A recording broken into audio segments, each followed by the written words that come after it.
Most universities are currently holding online classes using video conferencing programs. One of the popular programs is Zoom. We have become familiar with Zoom through online classes and meetings with friends and family. Unfortunately, we have also become familiar with the phenomenon of Zoombombing. Zoombombing refers unwanted participants or content that appear in a Zoom meeting. If you are using Zoom as a video conference platform, there are some things you can do to protect against the Zoombombing. Here are a few tips to protect against the Zoombombing. Number 1, manage participant. To manage participant, use a Zoom-generated meeting ID. So once you log in your account, click Schedule a Meeting, which is located at the top right side of the screen. And in the middle of the screen, you will see Meeting ID. And select Generate Automatically. This will create customized meeting ID.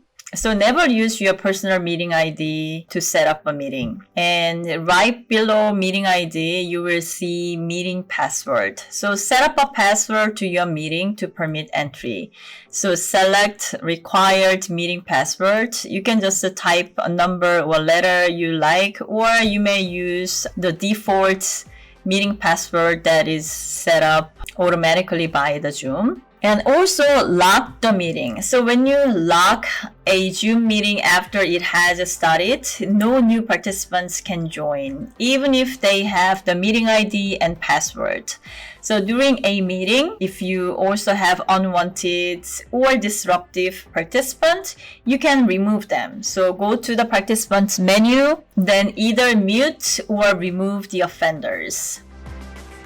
Use a waiting room is another option. So when scheduling a meeting, click Enable a waiting room for the meeting. So click Enable waiting room here. You can also disable ability for individuals to join the meeting before you. So by unchecking the box, enable join before host. I already unchecked this box because that is a kind of default option I use nowadays. And this way, you will be the first individual in the meeting room and you can screen participants before letting them join the meeting. Number 2, manage content that can be shared. Turn off file transfer, so no unwanted content can be shared in the meeting chat. To turn off file share, go to settings, it's in your account, and find file transfer. So I just turn on the search function. So type file. Here is file transfer. It is currently on, so I just turn it off. So turn off the button. Now participants cannot transfer their file during the meeting. And then also turn off annotation, so no one can doodle or mark up content during the meeting. Just type annotation. So it is already off. So gray button means the feature is off and green means the feature is on. Turn off annotation button and also disable private chat to restrict participants' ability to chat with each other during your meeting. To disable private chat, go to the same setting and find private chat. I just type private in the search function. So now it is on in my Zoom account. So I just turn it off. So turn off the private chat function. When it is off, it is a green button. Number 3, manage screen sharing. In most cases, only the teacher or host should have the control of the screen. Turn off screen share for participants in the settings menu.